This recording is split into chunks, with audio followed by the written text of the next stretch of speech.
Well, returning to what I spoke about at the top of the show, there's been a concerning spike in violence across New South Wales schools, with new data revealing police were called almost 20,000 times in the last year for serious incidents on school grounds, an average of 53 call-outs per day. Joining me now is education expert Kevin Donnelly.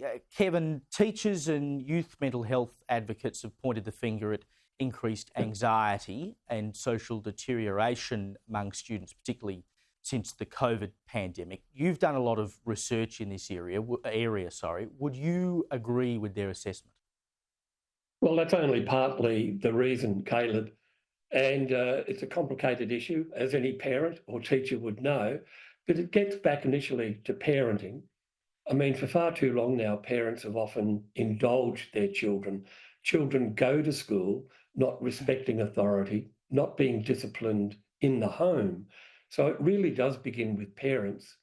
And they have to ensure when their children go to school that they respect teachers, they respect other students, and they know that there are consequences if they misbehave or do the wrong thing.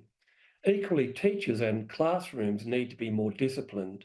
And as you well know, it's been reported now for over a year or two, we have among the most disruptive and badly behaved students in terms of the classroom across the OECD.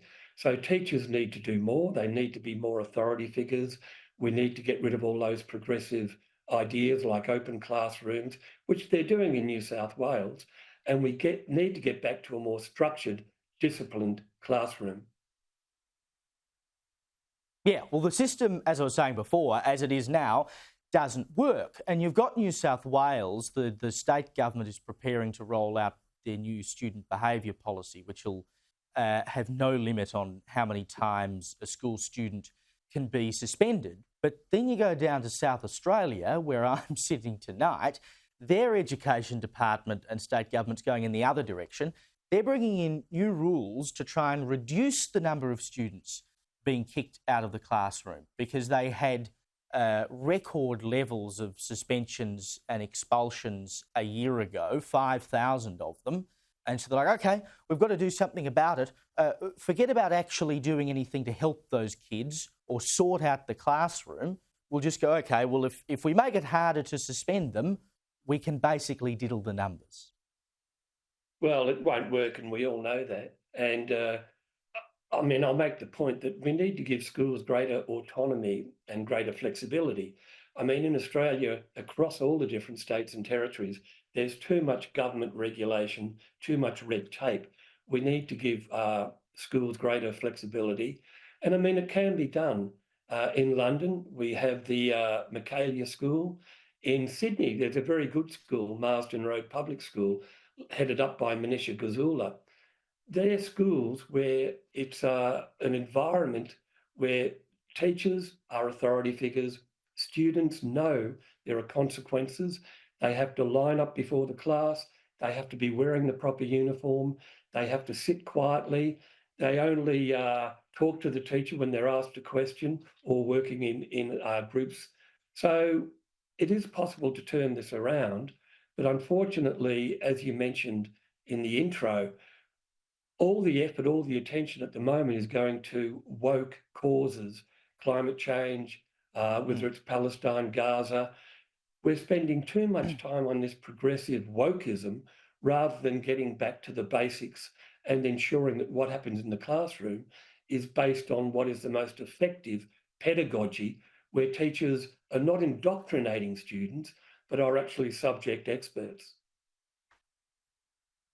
Yeah, I mean, as you say, you've got all these teachers carrying on about Palestine, and the teachers down in Victoria have been going to protests and using their classrooms to share their views with their students. Apparently, they're now in line for disciplinary action, or so they claim, because there's a bunch of teachers. They're planning to hold a forum before the school year comes back to discuss how they're promoting Palestine in the classroom and all this nonsense. And they claim they've been threatened with action from the Education Department due to anti-Semitism. Just very quickly, Kevin, if that's the case, I'd be surprised because not much has happened to this point, but about time. Well, the real problem here, and I wrote about this in the Daily Telegraph last week, This is only the most recent example. It's been happening for 20, 30 years, whether it was the Iraqi war, condemning the Howard government, climate change, Al Gore's video went popular. So it's something that's been there for a long time.